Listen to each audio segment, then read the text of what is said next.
Hi, and thanks for logging on to the Daily DVAR Halacha. And here's a brand new halacha for you, and it's for Wednesday, the first day of February, the fifth day of Shvat. Here we go.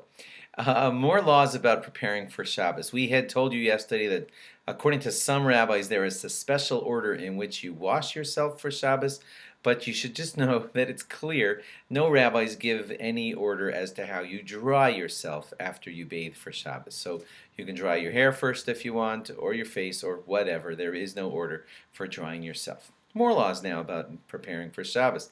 This will shock you. But according to a good number of rabbis, there is the beautiful custom to sleep on Friday afternoon. And the reason for this is because two reasons given. One, it helps give you extra strength to stay up late for the enjoyment of Shabbos and learning Torah and the Zmiros and everything at a good lengthy Friday night meal. Secondly, because it's not great, those people who are all dead tired Friday night and can barely do Shabbos because they're dead tired. Well, that would be the rationale for reason number one for resting on Erev Shabbos. And number two, that way you have a clear mind as Shabbos enters because you're all like fresh and everything. If you're not staying up late Friday night and you have a plan, we're eating at 6. The meal will take till about 8 o'clock. We will sing Zmiros, and then I'm just going to sleep at 8 or 8:30. You're not going to stay up late on Friday night, then you don't have to sleep on Friday afternoon. Next one is also going to sound kind of like luxurious. It's a mitzvah to taste the food on Erev Shabbos, and you're like, whoa, I'm liking that one. Yeah, because tasting the food is in a way, let me give you the reasons. Number one is it helps the food. You can say, oh, this soup's going to need some salt, and so you've helped the food by tasting it and realizing that it needs some salt. And also just the act of tasting it is an honor to Shabbos. This is the Shabbos food, and you're like eating it and perceiving oh, this is good Shabbos food. Oh, this is good Shabbos food. So that honors the Shabbos food. Some say that the reward for this is actually long life. How about that? Tasting the Shabbos food will give you the reward of long life. Sounds like a good deal. Now, because we want to help the food and we also want to honor the food, therefore, when you taste the Erev Shabbos food, the idea wouldn't be to spit it out because then you're not really honoring the food. You taste it and swallow it, and that honors the food.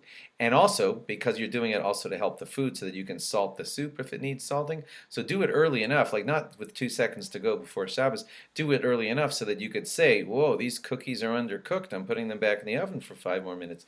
So do it early enough so that you can also help the food, since that is one of the reasons you're doing it. Some poskim say that not the husband and not the wife and not all the children have to taste the food. Then you might really put a dent in how much food is available for the Shabbos food. Some say that the mom of the house, the wife of the house, can do the tasting, and that's fine, and she'll cover for everybody. And you don't have to have every single person do the tasting. Should you taste the purchased food? You went to the store and bought a store potato kugel. Do you have to taste that? The rabbis actually argue about that one because it's a pre-made food and you're probably not going to be adjusting it. So some say that store-bought food doesn't have to be tasted before Shabbos, and some do. And some do. And this one's going to blow your mind. Some say that it's a special mitzvah to taste all of the Shabbos foods. Now that would mean that you got to have a nibble of the dessert and a nibble of the roast that's being served on Friday night, a taste of the mashed potatoes, a taste of the soup, and wow.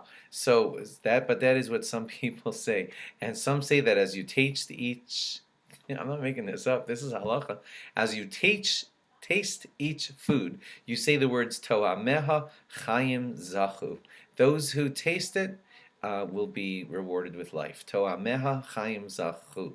That's a phrase straight out of our Tanakh, and so that phrase gives us a hint that you will be blessed with longevity, long life, if you taste the Shabbos foods. Thanks for logging on, and log on again tomorrow for more. Bye bye.